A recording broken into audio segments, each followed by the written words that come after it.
So Ryan asks, is Mark's self-confidence at 10, or does he still feel like there's room to evolve? And how does Mm, he recommend retreading the tire, so to speak, in areas that start to feel a little bit shaky? oof, such a great question. So I'm I'm never at a level 10 in anything that I do. When it comes to coaching, when it comes to leading, and especially when it comes to self-confidence, because I have, like everybody else out there, a human brain, and my human brain can convince me not to do things. It can convince me that I'm not confident enough, that I don't look like everybody else. That all of these things I'm teaching you guys and talked about in this webinar is because I struggled with it for a long time, and I have gotten a majority of control over it now. But there's still moments where I lack that. There's still moments when I'm like, I don't know if I'm going to be able to do this. Like recently, I know we were talking about this offline, but I'm leaving my police career of 20 years to be a full-time life coach, life and legacy coach for leaders at home. And so that even of itself kind of like creates a little bit of fear inside of my body. It's like, well, I've never done this before. I literally grew up my whole life trying to become a police officer. Like, what am I doing? Like I'm leaving all of these things on the table, like something that I've been able to develop and all these skills.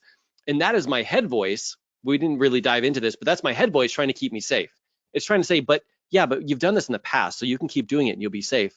But my heart, which is the place of the future, says no, there's a lot of people that you can make an impact. You can make an impact in the police field, and you can even make an impact outside of the police field.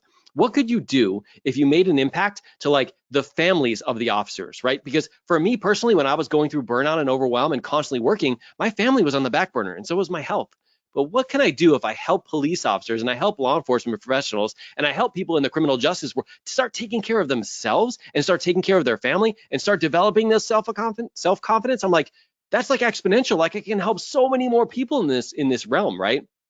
So going back to that, like I have that same like feeling of lack of confidence in certain areas of my life too.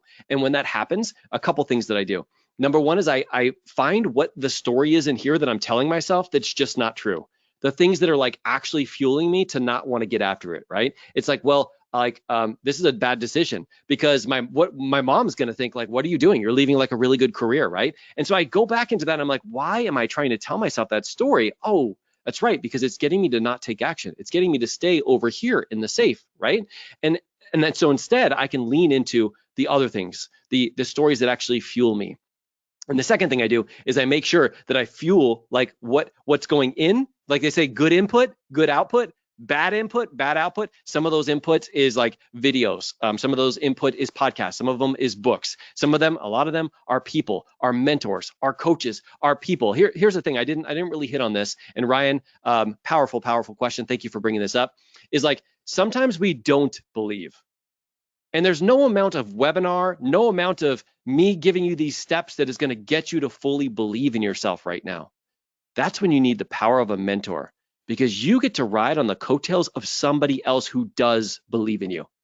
Now, for me personally, that's like my wife. So she was coming in here, she was taking a couple pictures while we were doing the webinar just so I can share them on social media. But that woman believes in me no matter what.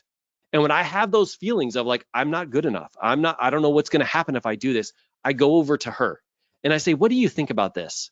And before I know it, she has my spirits pulled up because she believes in me no matter what happens on the outside, no matter what's going on internally inside of my brain. And so having somebody like that, whether it's a coach, a mentor, a support person, whatever that is, that's where I lean on because I know that I can only do so much myself.